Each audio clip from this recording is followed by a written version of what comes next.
오늘은 마가복음 1장 16절부터 20절까지 본 나오는 말씀, 사람을 낚는 어부라 하는 제목으로 말씀을 나누겠습니다.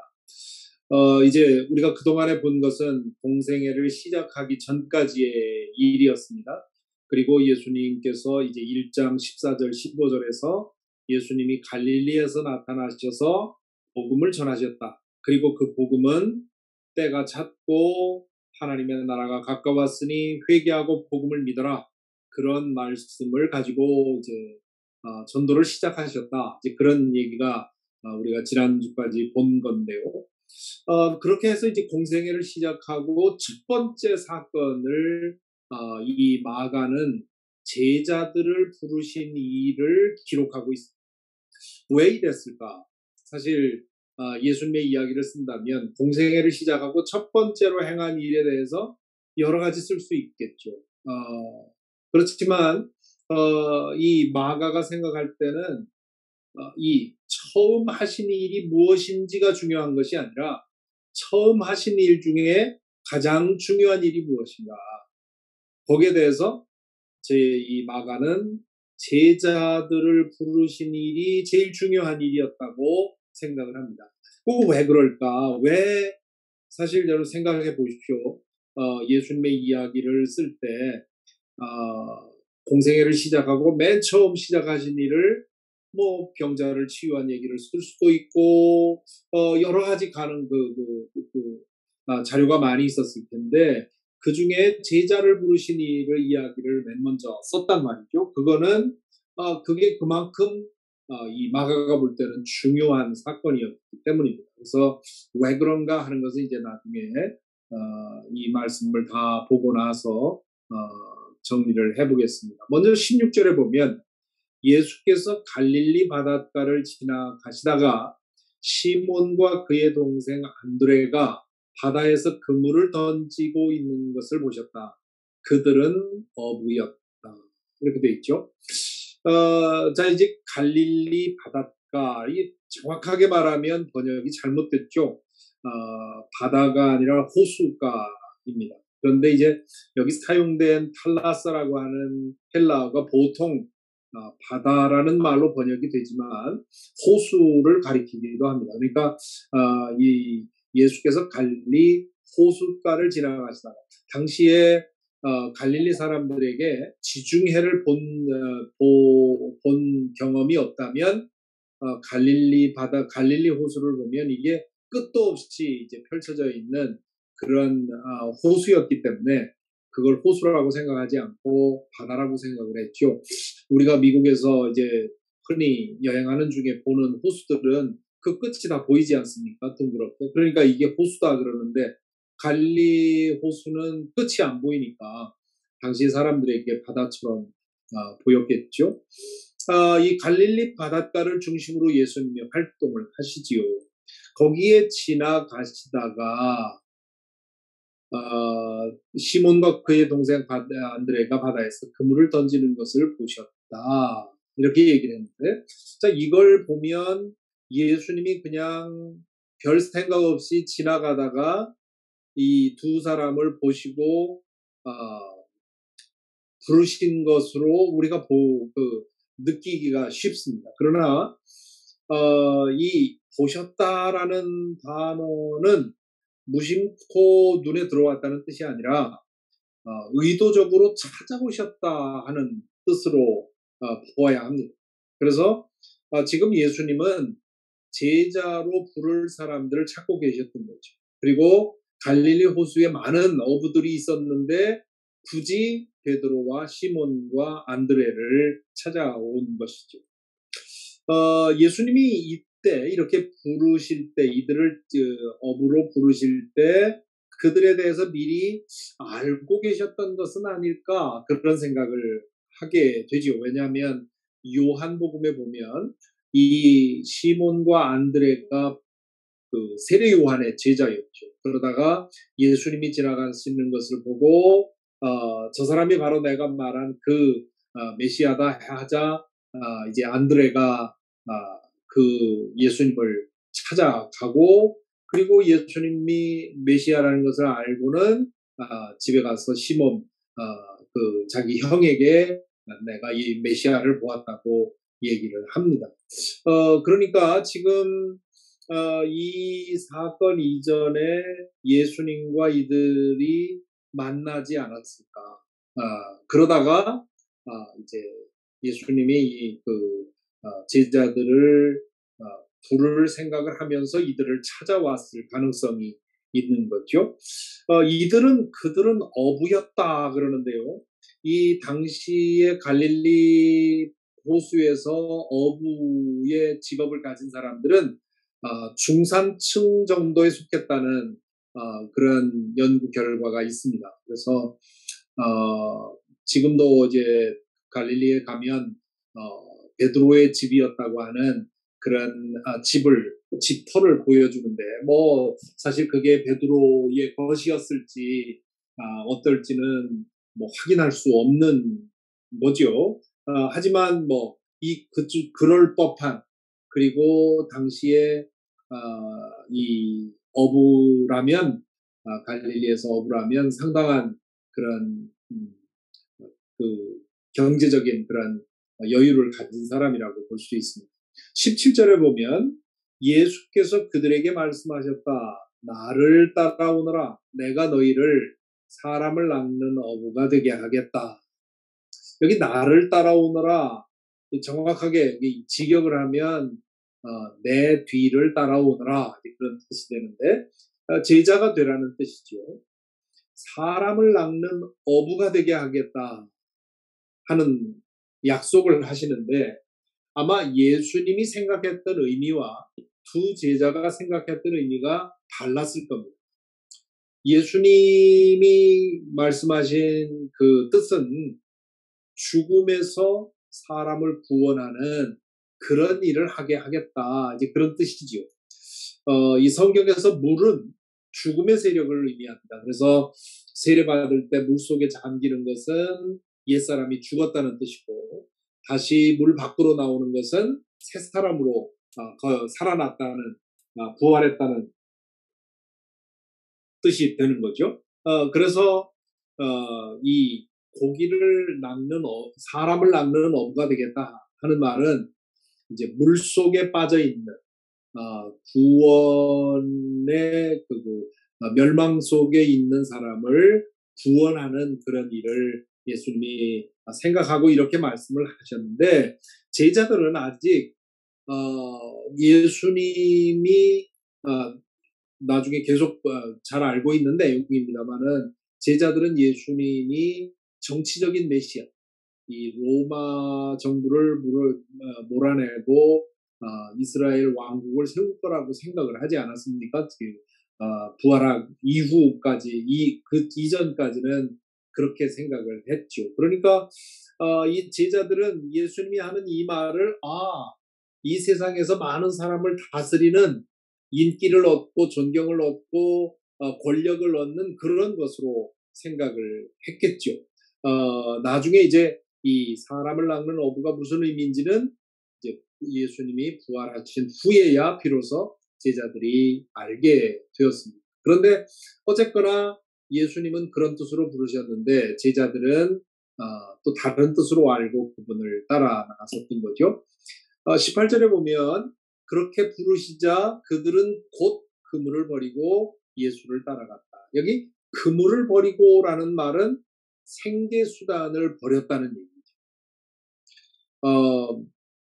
그리고 여기 곧이라고 하는 단어는 우리 처음부터 말씀을 드렸지만 마가가 예수님이 예루살렘에 들어가기 전까지 이 단어를 계속 자주 쓴다고 했죠. 곧, 즉시, 곧바로 뭐 이렇게.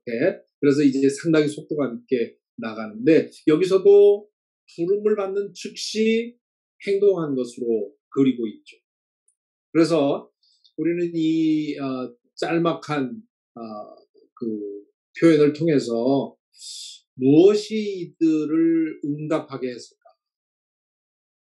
하는 질문을 하게 되겠죠. 자기의 생계 수단을 버려두고 예수님을 따라 나설 수 있었던 것은 예수님에게서 느껴지는 그분의 눈빛과 말씀과 행동을 통해서 느껴지는 어떤 강력한 뭔가가 있었겠죠. 그리고 예수님도 이 두 사람을 찾아서 제자로 부른 것은 그들에게서 어떤 가능성을 보았기 때문이죠. 어, 이들이 어, 어떤 학식에 있어서나 뭐 다른 면에 있어서 뭐 탁월한 사람들은 아니었지만 제자로서 삼을 만한 그런 가능성을 보셨기 때문에 그들을 찾아오신 거겠죠. 19절에 보면 계속해서 또 다른 얘기가 나오죠. 예수께서 조금 더 가시다가 세베대의 아들 야고보와 그의 동생 요한이 배에서 그물을 깃고 있는 것을 보시고 이렇게 돼 있어요. 지금 이제 시몬과 안드레가 따라가고 있었겠죠. 근데 이 번역이 좀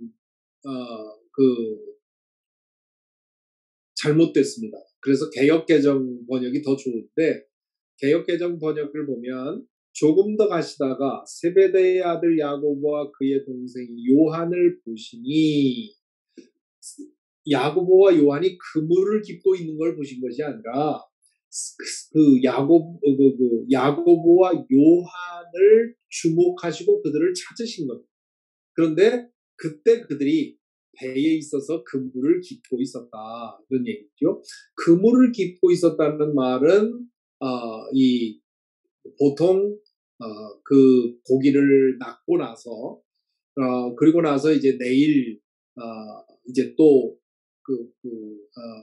그물을 사용하기 위해서 그 고기를 잡으면서 찢어진 곳을 수선하고 있는 것이죠. 그러니까 앞에 베드로와 야고보를 부르실 때는 한참 일을 하고 있을 때였던 것이고 지금 이 경우에는 일이 다 마쳐진 다음에 이 얘기라고 할 수 있죠.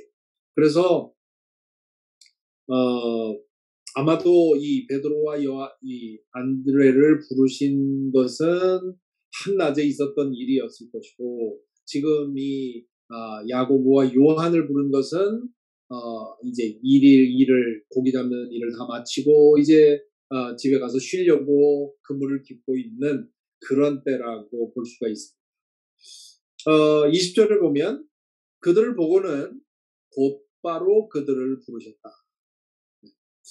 앞에서 본 것처럼 이 요한과 야고보의 경우도 예수님이 그 전에 어떤 계기를 통해서 만나셨을 수도 있죠. 그렇기 때문에 그들을 제자로 부르려고 찾아오신 겁니다. 그런데 그때 그들은 그 부름을 받고는 아버지 세베대를 일꾼들과 함께 배에 남겨두고 곧 예수를 따라갔다. 이렇게 돼 있습니다. 그 개역 개정 성경을 보고 성경의 번역 때문에 이 구절을 오해한 사람들이 많았는데 개역 개정에 보면 이렇게 돼 있습니다. 곧 부르시니 그 아버지 세베대와 품꾼들을 함께 버려두고 예수를 따라가니라 이렇게 돼 있습니다. 이 버려두고라고 하는 말이 이 아버지라는 말과 연결되면서 이 불효자들 이렇게 생각이 되는 거죠. 우리 초기에 한국에 복음이 전해질 때 이 아무리 예수님이 중요하다고 해도 그렇지 어떻게 부양해야 할 아버지를 버려두고 이렇게 그 자리에서 떠날 수 있느냐 이렇게 오해를 했습니다. 그런데 여기 이 시대 지금 이 부름을 받을 때 야고보와 요한은 티네이저 혹은 기껏해야 청년이었죠.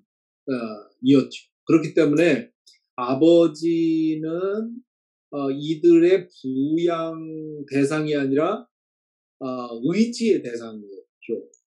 그러니까 여기 보면 아버지와 품꾼과 배 이 세 가지를 버렸다는 것은 이 야고보와 요한이 의지하고 해야 할 그 안전지대를 떠났다는 뜻입니다.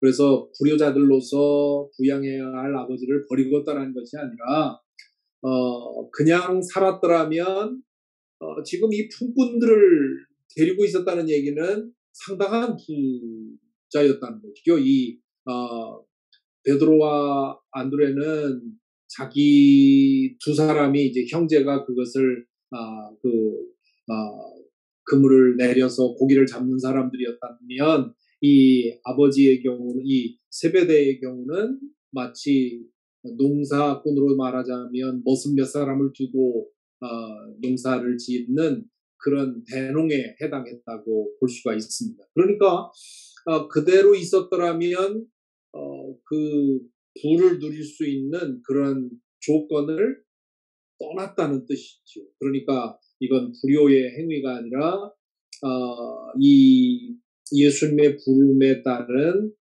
결단의 행위라 그렇게 볼 수가 있겠죠. 자, 그래서 오늘 이 말씀을 가지고 우리가 생각해 볼 것이 첫 번째는 왜 제자를 부르신 일이 이렇게 중요한가? 제일 중요한 일로 나가는 생각을 했는가? 그런 질문을 할 수 있습니다.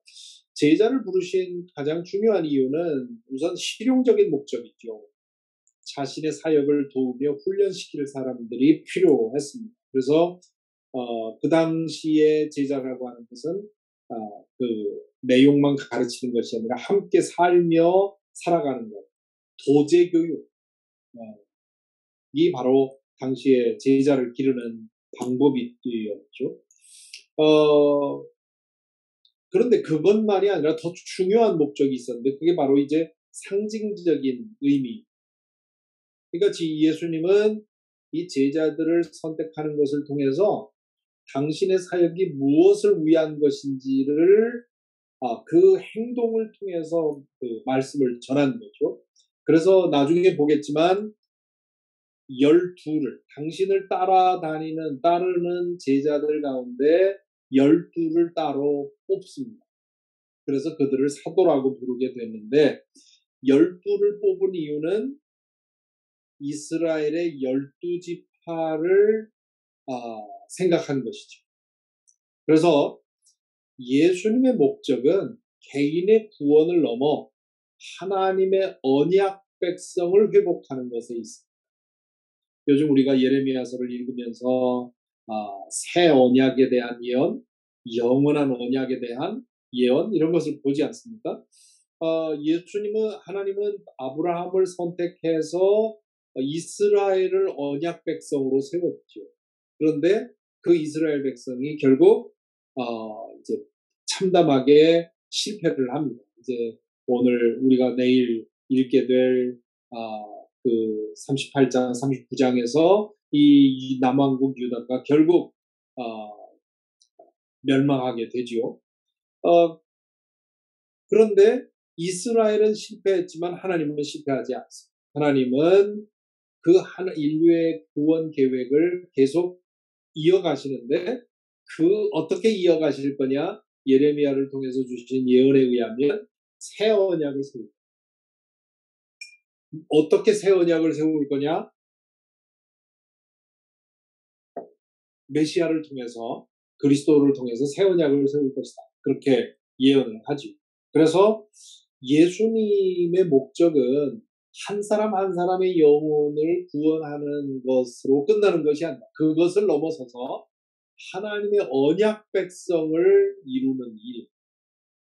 그래서 그 하나님의 언약 백성의 이 모판으로서 교회는 그런 역할을 하는 거죠. 그래서 이 땅에 교회를 세우신 이유는 그 교회를 통해서 새 언약을 계속 이어가는 구원의 역사를 이어가는 것이 그 이유입니다. 그렇기 때문에 예수님께서 공생애를 시작하자마자 제자를 부르신 이유는 예수님의 목적, 예수님이 메시아로서 그리스도로서 무엇을 하실 것인가를 분명히 보여주는 것이죠. 이렇게 본다면 교회라고 하는 것이 얼마나 중요하냐죠. 교회는 그냥 우리의 필요를 위해서 모인 것이 아니라 예수님이 구체적으로 의도하신 새로운 이스라엘로서 세워진 것이 교회라고 하는, 물론 가시적인 교회가 다 그런 것은 아니지요. 교회 안에는 가지도 있고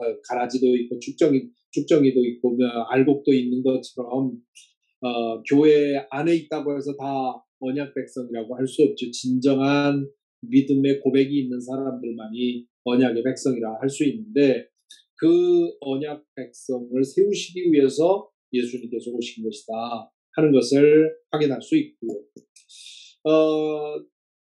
이 이야기를 통해서 그러면 제자가 되는 것이 어떤 것이냐 하는 것을 좀 볼 수가 있는데요. 첫째는 주님께서 찾으시고 부르셨습니다. 예수님의 제자가 되는 것은 내가 제자가 되겠습니다 하고 따라 나서는 것이 아니라 예수님께서 부르시고 예수님께서 정하십니다.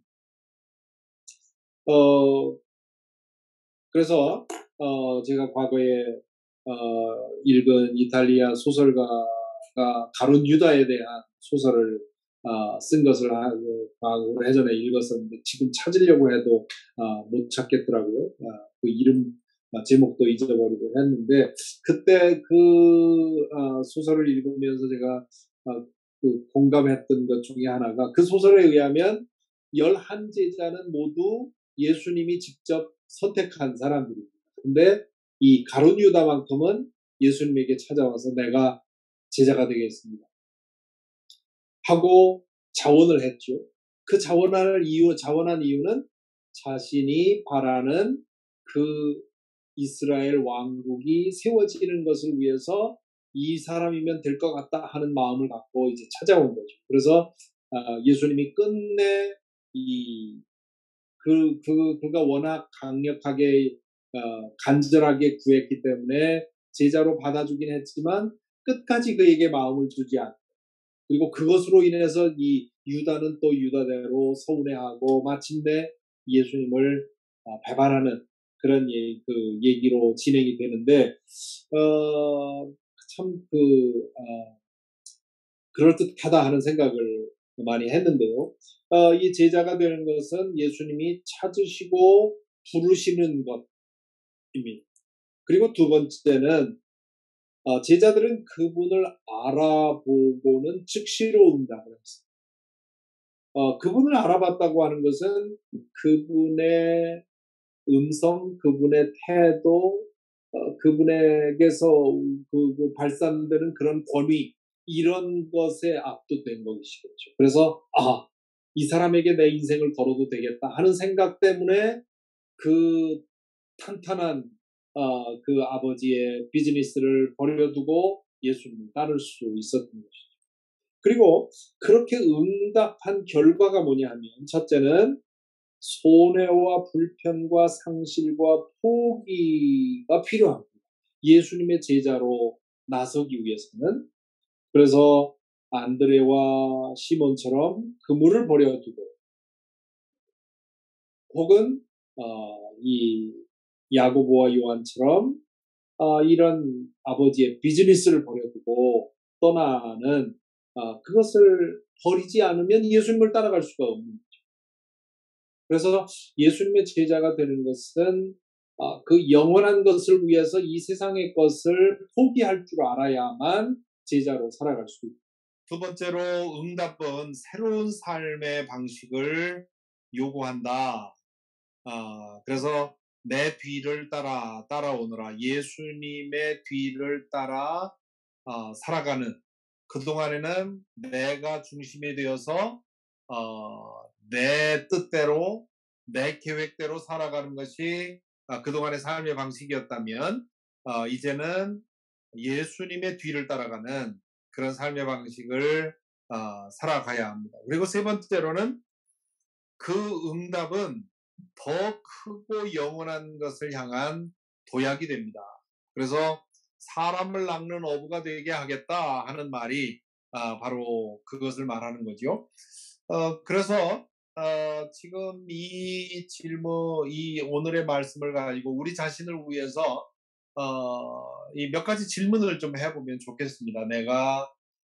우리 모두는 제자로 부름을 받았는데요. 첫째는 나는 예수님의 부름을 받았는가? 나는 예수의 제자로 뭐 예를 들면 목사가 된 사람들 가운데 저는 이제 저도 그런 부름에 따라서 목사가 되었지만 나는 그런 부름 받은 적이 없다라고 대답하면 안 됩니다. 왜냐하면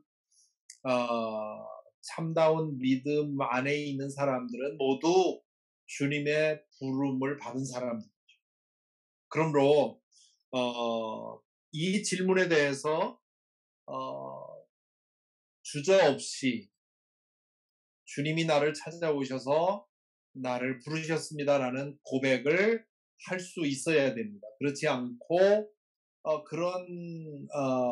그렇지 않다면 예수님과의 인격적인 관계가 아직 어, 되어 있지 않을 가능성이 있는 거죠. 그냥 형식적으로 의식적으로 믿는다고 하는 것이지 예수님과의 그런 인격적인 그런 교제가 그런 관계가 성립이 안 됐기 때문에 나는 부름받은 적이 없습니다. 이렇게 얘기를 하는 거죠. 예수님께서 우리의 마음의 문을 여시고 내가 내 안에 들어가겠다 하고 문을 두드릴 때 우리가 마음의 문을 열었기 때문에 예수님을 향해 주님이라고 고백할 수 있는 거죠. 그러므로 진실한 믿음을 가진 사람이라면 누구나 이 질문에 대해서 예, 주님께서 나를 부르셨습니다. 라고 고백하게 되는 거고요. 그분이 누구인지 알아보았는가라는 질문. 그분이 하나님의 아들로서 내 인생을 모두 투신해도 될 만한 분인가? 라는 질문이죠. 예수님을 단지 인류의 어떤 우인이라고 생각을 하면 뭐 링컨을 좋아하는 것처럼 혹은 뭐 이순신 장군을 좋아하는 것처럼 예수님 훌륭한 분이라고 좋아하는 것 정도라면 그러면 제자라고 할 수도 없죠. 우리가 예수님의 제자가 될 수 있는 이유는 그분이 하나님의 아들로서 구원자로 보냄받은 분이라고 하는 그런 절대적인 의미를 알기 때문에 알아보았기 때문에 우리가 그분의 제자가 되는 거고요. 세 번째는 그분의 뒤를 따라 살고 있는가라는 질문입니다. 내가 내 삶의 주인으로 살고 있는가 아니면 예수님을 내 삶의 주인으로 모셔서 그분이 내 삶을 인도해 가도록 내가 정말 그 뒤를 따라가고 있는가. 나중에 보겠지만 베드로가 예수님이 이제 고난받고 죽음을 당할 거라고 하는 그런 말씀을 하셨을 때 베드로가 안 됩니다 하고 막아섰지요. 그러자 예수님이 뭐라고 합니까? 내 뒤로 물러가. 네가 내 앞에서 내가 갈 길을 인도하려 하지 말고 내가 가는 길을 네가 따라와라. 그런 얘기를 하지요. 우리가 그분의 뒤를 따라 살고 있는가? 예수님을 정말 주님으로 모시고 매일매일 그분의 뜻을 따라 찾고 거기에 순종하기를 위해 힘쓰고 있는가라는 질문이고요. 네 번째는 그분으로 인해서 내가 버린 것이 있나, 포기한 것이 있나. 믿음의 실력은 그분으로 인해서 내가 얼마나 축복을 받았는가에 있지 않고 그분 때문에 내가 얼마나 많은 고난을 견디고 손해를 견디고 얼마나 많은 것을 포기했느냐에 있는 거죠. 그래서 그분으로 인해서 내가 제자가 되어 포기한 것이 있는가, 버린 것이 있는가, 내려놓은 것이 있는가 하는 거고요. 또 그분으로 인해서 얻은 것은 무엇인가?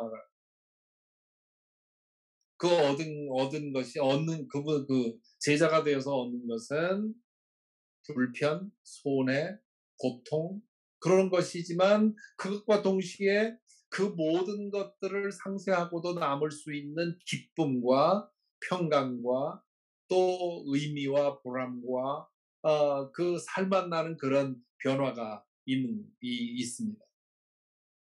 그리고 이제 결국 중요한 질문은 뭐냐면 내 인생과 일상의 초점이 사람에 있는가? 그 사람의 영혼 구원에 있는가 하는 거죠. 지금 베드로와 야고보와 요한이 이 네 그 제자는 예수님을 만나고 나서 제자가 됨으로써 그들의 직업을 버렸죠. 그렇지만 그렇게 버리고 떠나는 사람도 있지만 그러나 업으로 살면서 제자가 되는 사람들도 있어요. 예수님이 나중에 그렇게 따라 나서겠다고 하니까 그렇게 얘기를 하신 적이 있죠.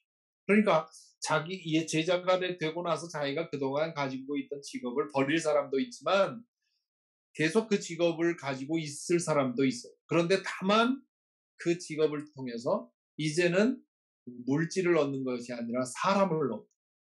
그래서 똑같이 과거처럼 고기를 잡는 업으로 살아도 이제는 고기를 잡아서 부자 되는 것이 목적이 아니라 고기 잡는 것을 통해서 사람의 그 영혼을 구원하는 여기에 가게 되는 거죠. 그래서 오늘날로 치면 저처럼 다른 일 다 내려놓고 그 영혼을 섬기는 것으로 그 제자의 역할을 감당하는 사람도 있고 여러분들처럼 여러분들의 그 직장에서 여러분들이 하시는 일을 통해서 제자가 되어 살아가는 건데 그 하시는 일을 통해서 이제는 과거에는 그게 내 성취요 또 내가 출세하는 것 혹은 사람들로부터 인정받는 것 혹은 돈 버는 것 이런 것들이 우리의 목적이었다면 이제는 우리의 목적이 그 직장을 통해서 한 사람이라도 더 구원에 이르도록 하는 것이 우리의 그 일터에서 하는 일의 목적이 되어야 되는 것이죠. 그래서 제가 그 개업 예배할 때마다 어, 드리는 말씀입니다마는 이 직장 목사는 예배당에서 교회에서 성도들을 섬기는 거라면 당신은 이 가게에서 당신의 성도들을 섬기는 겁니다. 그래서 이 가게를 통해서 물론 돈도 많이 벌고 물론 성공도 해야 되겠지만 그러나 더 중요한 것은 이 가게를 통해서 만나는 사람들 그들을 섬겨서 그들이 그 구원을 받도록 하는 것 이것이 더 중요한 과제입니다. 그런 말씀을 많이 드립니다. 자, 그래서 오늘 이 제자, 이 4명의 제자를 부르시는 일을 통해서, 이야기를 통해서 우리 자신이 제자인가? 라는 질문을 해보는 것 매우 중요한 질문인 것 같습니다.